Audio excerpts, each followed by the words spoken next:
Media అందరికీ నమస్కారం.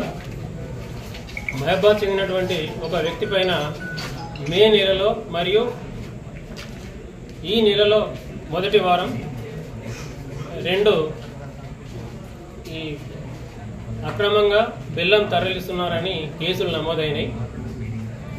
ఈ నమోదైన కేసులలో పోలీస్ స్టేషన్లో నోటీస్ ఇవ్వడానికి మా దగ్గరికి వచ్చిన ఫిర్యాదుదారు దగ్గర నుంచి 50,000 రూపాయలు సిఐ గారు డిమాండ్ చేసిండ్రు. సిఐ గారికి 50,000 ఇవ్వడం ఇష్టం లేక 21వ తారీఖు నాడు మా ఏసీబీ ఆఫీస్కి వచ్చి ఫిర్యాదు చేయడం జరిగింది. ఆయన ఇచ్చిన ఫిర్యాదు మేరకు ఈరోజు లంచం డబ్బులు సిఐ గారికి 30,000 రూపాయలు ఇస్తుండగా రెడ్ హ్యాండెడ్గా మేము పట్టుకున్నాం. అట్టి 30,000 రూపాయలను సిఐ గారి ఇంట్లో నుండి రికవరీ చేశాము.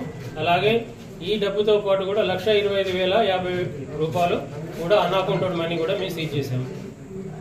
విచారణ జరుగుతున్నది.